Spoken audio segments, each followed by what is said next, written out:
ఈ నెల ఏప్రిల్ 22న భారతదేశంలో టూరిస్టుల పైన గమ్యగోచర పరిస్థితిలో ఉన్న టూరిస్టుల పైన పాకిస్తాన్ టెర్రరిస్టులు అన్యాయంగా అమానుషంగా బలి తీసుకున్నారు.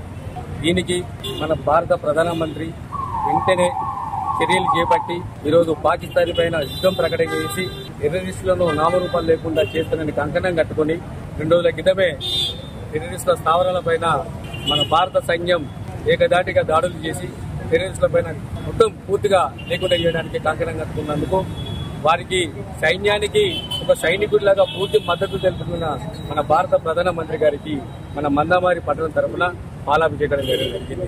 యొక్క తీవ్రవాదులను అదే మహిళలతోని అదొక తీవ్రవాదులను ఎవరికి గుర్తు చప్పుడు కాకుండా ఓన్లీ తీవ్రవాదులనే వాళ్ళ యొక్క స్థావరాలను ధ్వంసం చేసినటువంటి మన మోడీ గారికి ఈ రోజు మందమరి పట్టణంలో పాలాభిషేకం. మన భారతదేశ ప్రధానమంత్రి నరేంద్ర మోదీ గారు ఈరోజు ఆపరేషన్ సింధు యుద్ధాన్ని ప్రకటించి 9 పాకిస్తాన్ తీవ్రవాద సంస్థలను 2 మహిళలతో 120 మందికి పైగా ఉగ్రవాదులను హతమార్చినటువంటి ఘనత మన భారతదేశ మహిళలది. ఈ ఘనత మహిళలకు మేము అంకితం చేస్తున్నాము.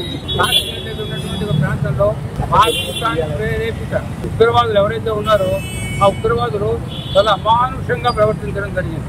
ఇప్పుడు హిందువా, ముస్లిమా లేదా క్రిస్టియనా అనేటువంటి వివరాలను అడిగి ఒక్కొక్కరిని చంపడం అనేటువంటి ఏదైతే ఉందో వాళ్ళ బట్టలు ఇప్పించి పరీక్ష చేసి మరీ చంపేరు అంటే ఇంత దుర్దమైనటువంటి దురదృష్టమైనటువంటి ఇంత దరిద్రమైనటువంటి ఆలోచన వచ్చింది అంటే ఆ యొక్క ప్రభుత్వం ప్రేరేపిత చేసినటువంటి పాకిస్తాన్ ప్రభుత్వం ఈ రోజుని మన మీద యుద్ధానికి గుడిగట్టిందంటే మనందరం కూడా ఆలోచించవలసినటువంటి విషయం.